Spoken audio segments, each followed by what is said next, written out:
Hey everyone, welcome back to She Blurs Podcast. I'm your host, Brittany Shell, and today's guest is Lisa Jones. We are going to be chatting about her inspiration for her newest book, Once Upon a Crime. And here she is. Hey Lisa. Hi.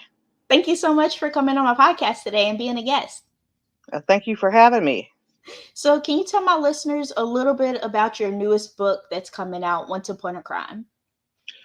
Well, the main focal point is that it's about a private detective who gets in a lot of trouble on her own and ends up finding trouble everywhere else she goes. Oh, okay. So how did you develop the characters? How did that come about? Well, the main character is Savannah Hartman, and she's pretty much me in a lot of ways, but she gets away with a lot more things than I do. So and two of her only two employees that work with her at her Silverleaf investigations is a guy named Keith Whitman and a lady named Claudia Holbrook. Mhm. And those two are based off of two of my friends, so I really just write down things that I know would pop out of their mouths. That's funny. That's cool too. So about the character development, is there any like main character that you focus on besides the other main character? Are there any like backup characters that are important too? Yes, there are a few recurring characters. One of them is the sheriff. Now, this is all based in a really small town, so they can get away with a whole lot of stuff that, bigger towns can't get by with. But the sheriff is a man named Nate Russell, and then there's his secretary, Jolene. And down the street, there's a little coffee shop owned by a guy named Babe Morgan, who is like a step-in dad for her, basically, for Savannah. Mhm. And then all the other characters that come through are rotating characters. They're not necessarily in every book, but Mhm. they do repeat in some. And she has two best friends, Wendy and Jessica, and then a Mhm. boyfriend named Mitch that owns the bar in town. Oh, And nice. those are the characters who pop up for everything. Oh, okay. And the other book series that you have? Mm-hmm. Correct. Okay. So in this book, what was the hardest part that you had what was the hardest time you had writing on that book? Well, there's a courtroom scene toward the end, and I think I had more trouble with that than I had with the murders. Oh, wow. Really? Why? Well, because there's so much that would either be right or wrong, and I know lawyers who would be reading it going, "That's not right." He didn't do that right, and would jump all over me for it. So I had to do a lot more research for that, just so that I could make sure the formatting was correct and how they acted in a courtroom would be correct, and the order, procedural type things would be correct, so I wouldn't have to hear about it for the rest of my life. I work as a law clerk, so I'm in the courtroom a lot. So I'm like, I might have to check your book out. Well, and I'm ex-Navy, so every time I hear or see something Navy, I'm doing the same thing. That's not right. They wouldn't do that. That's funny. So when is this book coming out? I have to read it now. I have to read this series. Well, right now it's an editing phase. It's written. I'm just getting it edited, and then I'll have to hand it over to a professional editor, the one that actually knows what they're doing besides above and beyond what I know. Mm-hmm.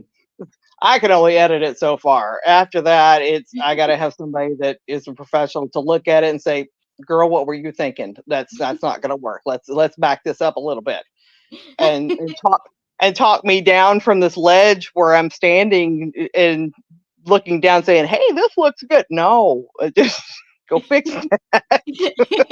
We want to make sure it's perfect. Correct. Get it all polished up, and then it'll be ready to go. That's funny. So, I did want to ask you, what inspired the Savannah Hartman mystery? Like, I know you said it's based on you, correct? Well, she is in a lot of ways, yes. Okay. Some of the things that happen in between the three books are things that either happen to myself or to one of my friends, and that will be all the funny parts. Let's be clear, not the murder mystery parts, because none of us have firsthand knowledge of any of that kind of thing. But the little funny stuff, because I am just a magnet for hilarious stuff to happen. I'll be looking around and thinking, really? Again? And somebody will tell me something funny that happened to them. Like, I'm going to use that. Don't tell me the rest of this if you don't want me to put it in a book. And they'll either shut up immediately and say, just scratch that from your memory, or say, yes, put it in there and name me. So... That's funny. That's funny. So it kind of reminds me of what's that one? Carmen. It's not right. Carmen, the one, that spy lady. I forgot her name. Carmen. You know what I'm talking about? No. It's No. like an old cartoon. It was like Carmen the Spy or something. Carmen I think San Diego or something like that. Yes. Kind of reminds me of Carmen San Diego. I'm glad I thought of what that was, because we would have both been sitting here going, I was definitely going to do that, because I had that in my head. I was like, what is her name? How funny. So I wanted to ask you, how much research did you do for your book? You said a little bit for the law terms and things like that. So what other research did you do for your book? A little bit on mafia, a little bit on the world of wrestling, because this particular story has it revolves around a missing midget wrestler. And this one, okay, so let me back up a little bit. I have a friend of mine, and his nickname is Vinny. He is the midget in the story, the midget wrestler in the story. And he is 6'1" in real life. And every time he first talks to somebody, he convinces them that he's a midget, because he'll talk to him online, and he convinces them that he's 3'8", and he goes into this big, long, drawn out thing. And we've had him be a midget wrestler. We've had him doing all sorts of things. So he is all the jokes that we've made in the 17, 18 years that I've known this guy, just throwing it all in there. So the person is based on is really 6'1". That's funny. That's hilarious. How does he convince them that he's short, though? Like, well, he doesn't get on. It's in a little voice chat program called Pal Talk, and in this program, you can either be on the camera, or you can be on the microphone, or you can just type in text. And he just won't get on the camera where people can see him. If they're ones that know him, I mean, we all know him. We just go along with the joke and just play along. And so he'll run across people that don't know him, and he convinces them in a matter of seconds. And it is so funny. It's so funny. Wow. Yeah. He goes all into character. We'll just say that. So to people that haven't read your book, how would you describe your book to readers? Well, Savannah Hartman is, like I said, she's me. So she's sassy. She has very little patience with people, because she thinks they're all idiots and has just no patience whatsoever. And her employees, Claudia is kind of the one who just kind of reins everybody in and says, hey, behave, don't make me knock you out. And Keith is the one who likes to play devil's advocate and try to start crap every time. He's in one scene in this particular book, he's bored, so he's throwing paper wads across the room to get him in the trash can when she walks in and into the office. And she just kind of looks at him like, what are you doing? And he sits there with a paper wad in his hand, waiting to see what she's going to do. And when Savannah ignores him and goes into his office, he just keeps throwing. And Claudia's just shaking her head, looking at him like, you're a moron. Just a moron. Just little things that you can picture people who are bored sitting in an office doing to entertain themselves because they can't actually go anywhere. That's funny. So are you writing a sequel to this? Like, is there going to be another book to this? There will be another one. I have started on it, but I don't want to get too far into it before I edit this one completely, because then the stories will kind of run together in my head and I'll be like, what are you doing? Put that away. So usually I'll finish one of the Savannah books and then I'll write something that has absolutely nothing to do with it so that I don't jumble up the stories in my head. So I wanted to talk about the very first Savannah book. So Can you give us a little bit about that? Because I want to start from the beginning, because this sounds like a really good series. I want to start from the beginning. So I want to know the very first book and then the second book and then go on to the other ones. How many books are there so far? There are 3 so far. 3 so far? Okay. Yeah. Can you tell us a little bit about the first one? Okay. The first one is called Graves in the Garden, and it's basically she introduces Savannah and her friends and everything, and her best friend Jessica has a brother named Sean Greenlee, and Sean has been arrested for murder after Sheriff Nate Russell had caught him red-handed in this backyard of a missing person's home, trying to get this severed foot out of the mouth of a little poodle, and he's fighting with this dog, and of course the sheriff sees this foot in his hand and just assumes the worst, and he arrests him on the spot and puts him in jail, and Jessica begs Savannah to look into it because she knows her brother didn't do it, and they've known each other for years, so she does everything she can to look into it and find out the real culprit, to clear Sean's name and get him out of jail. Oh, wow. That sounds nice. And you said some of the characters from the first book goes to the second book and then the third one? Yes. Oh, okay. So can you tell us a little bit about the second one? The second one, it is a serial killer decides to stalk Savannah. He leaves creepy little sticky notes that says "for Savannah" on them, and dead daisies everywhere. And with each person that he kills, he leaves her a new note. And he doesn't even know this woman. He just kind of picks her out of this thing because he knows her through somebody else. But she's never dealt with him directly.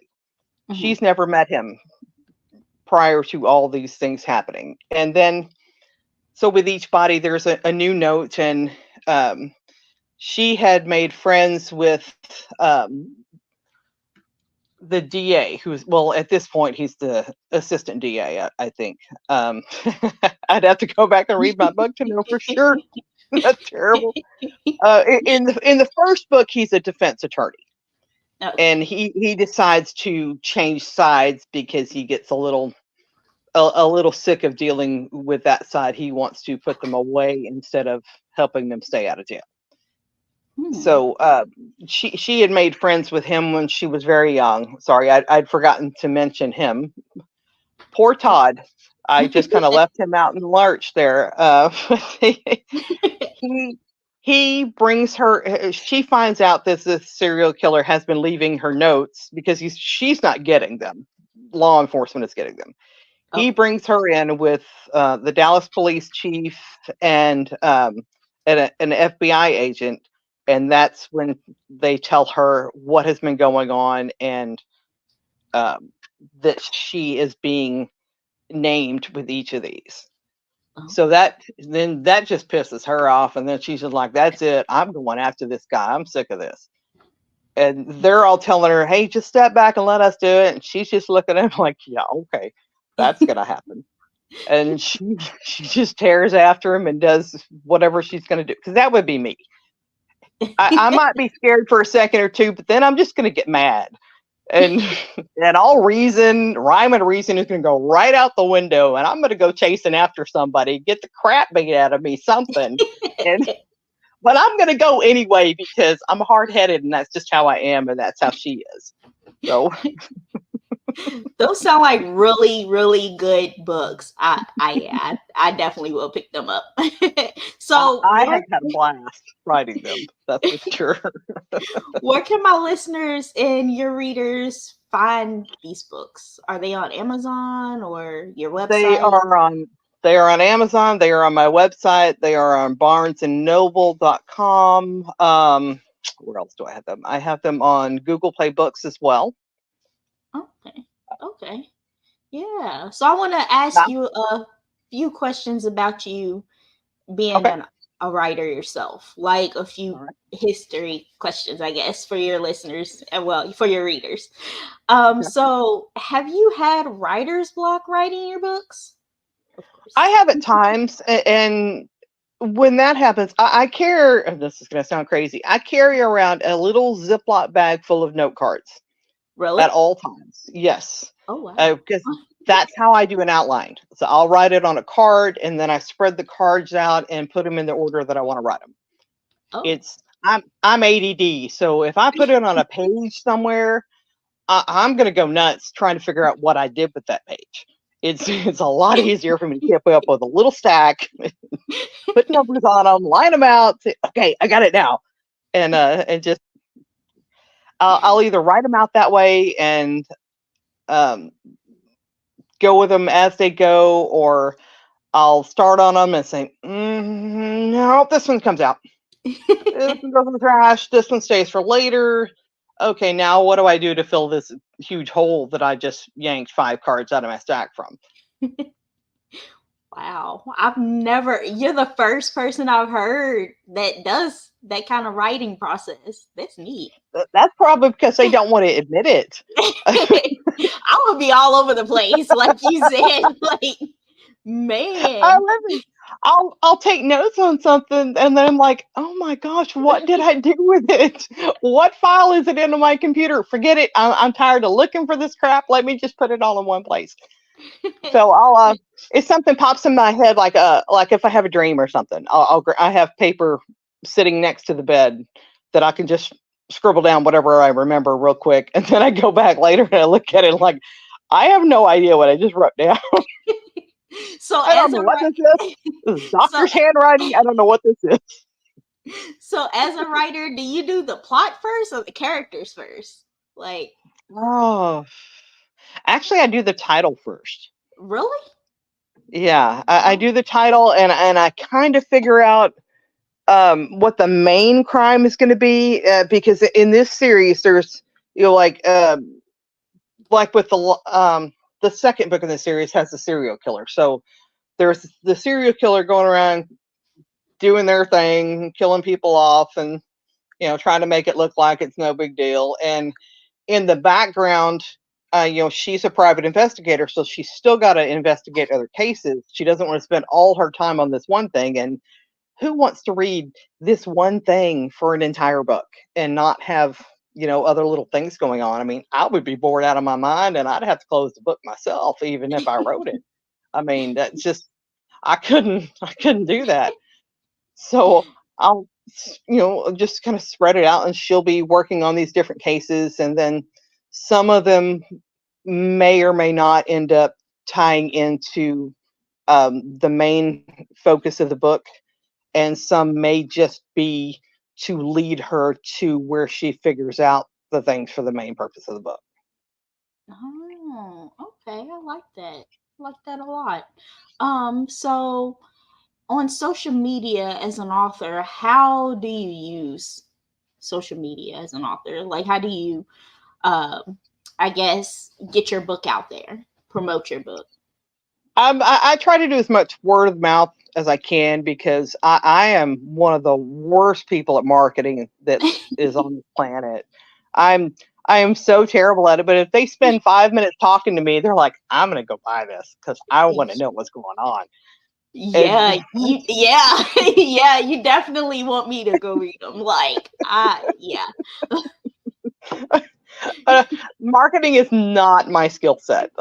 So I have a lot of people who proofread for me on a regular basis, and one of them is my buddy Jay, who the character Keith is based off of.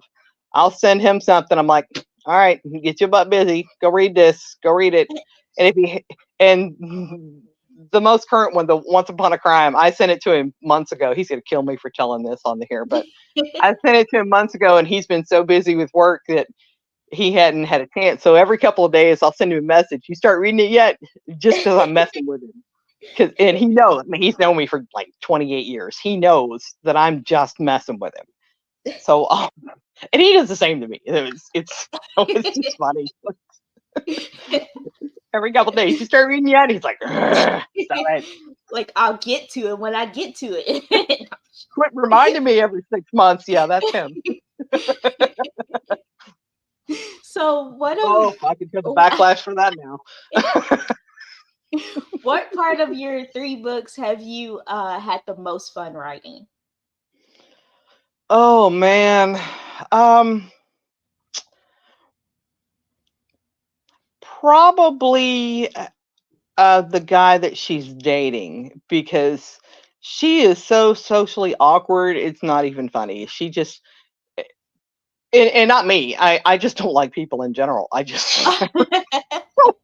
talk to people. I don't have a trouble talking to people, but as far as like being in a huge room full of people and being expected to carry on conversations with every single one of them, no, I can't do that. I would talk to a few, and then I would go hide in a corner somewhere and just watch everybody and listen. I'm not a social butterfly. Just put it that way. I'll do it, but not really by choice. So are you a full-time author? Yes, I am. Oh, nice. So do you have any other books coming out, or any other books that you want my listeners to check out that you've written? I have a few in the works that I have no idea when they're going to be out, but I have one that I'm working on that is from a serial killer's point of view and not from law enforcement side whatsoever. And he is a truck driver who goes across the country, and it takes place in the 80s, before all the GPS and tracking and all this other stuff was available in the trucks, no computerized trucks and all that. And he travels around the country killing people that he feels have wronged him in some way, whether they actually have or not. He perceives it that way. And he runs across another trucker who turns out to be another serial killer.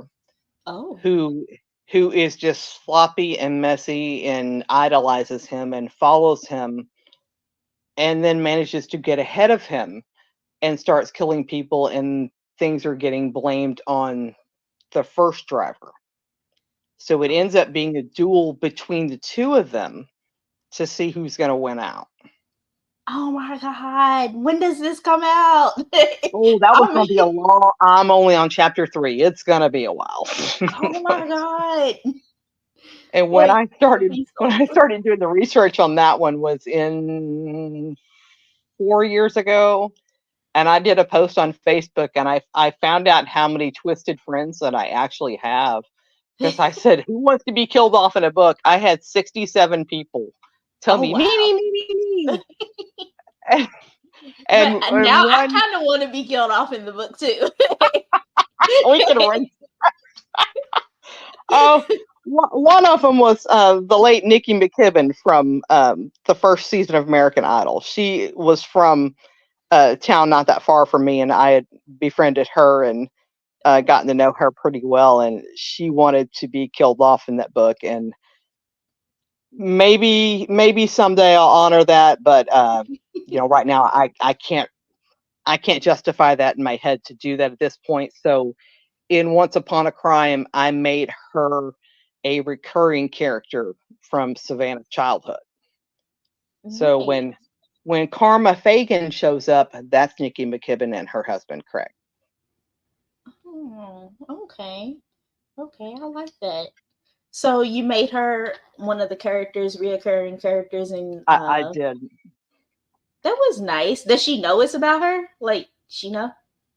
No, I mean, she passed in 2020. But I had Oh. talked to she had told me how she wanted her character to be killed off. You know, we had discussed that, and I have all that and those wonderful screenshots that I kept.